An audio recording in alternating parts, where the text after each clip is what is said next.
Everyone, আজকে বানাবো একটা 3 টায়ারের কেক। এটা ছিল সব থেকে ওপরের পার্টটা। এটা ছিল চকলেট ফ্লেভারের কেক, তাই চকলেট ডিপিং দিয়ে পুরো কেকটাকে সাজিয়ে নিলাম। তারপর একের পর এক লেয়ারগুলো বসিয়ে নিচ্ছি। নিচের দুটো ফ্লেভার ছিল বাটারস্কচ ফ্লেভারের আর উপরের ছিল চকলেট ফ্লেভারের। বিভিন্ন লেয়ার বিভিন্ন কালারের ছিল। নিচেরটা ছিল পিচ কালারের মধ্যে, মাঝখানেরটা স্কাই ব্লু ও উপরেরটা ইয়েলোর মধ্যে চকলেট ডিপিংটা বেশ সুন্দর লাগছিল। উপরে একটা কাপকেক বসিয়ে 2M নোজেল দিয়ে ক্রিমের লেয়ার করে নিলাম। এতে 1M নোজেল দিয়ে বর্ডার করে নিয়েছি।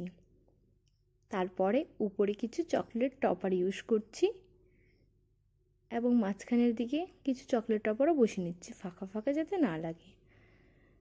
গোল্ডেন এডিবল ফয়েল চকলেট টপারের কাছে কাছে বসিয়ে নিচ্ছি, তাতে গ্লোয়ি লুকটা আসবে। এখানে চকলেটে আমি ডাস্ট করিনি, কিন্তু চকলেট টপারগুলোতে পরে আমি ডাস্ট করে নিচ্ছিলাম, ওতে দেখতে একটু বেশি ভালো লাগছিল। তাই যেই জায়গাগুলো ফাঁকা ফাঁকা লাগছিল সেখানে চকলেট টপার ইউজ করছিলাম। এখানে একটা হোয়াইট হার্ট বসিয়ে নিয়েছি, পিছনে একটা ফুলের মতো গোল্ডেন টপার বসিয়ে নিয়েছি, উপর থেকে চকলেট ড্রিপিং দিয়ে দিয়েছি কাপকেকের মধ্যে, উপরে কিছু সুগার পালস দিয়ে দিয়েছি এবং একটা বার্থডে ট্যাগ বসিয়ে দিয়েছি। নিচেও কিছু সুগার পালস ইউজ করেছি। দেখতে খুবই সুন্দর লাগছিল কেকটা। ছবিতে যতটা না সুন্দর লাগছিল, রিয়েলে আরও বেশি সুন্দর লাগছিল। এবার তোমরা জানিও কেকটা কেমন লেগেছে।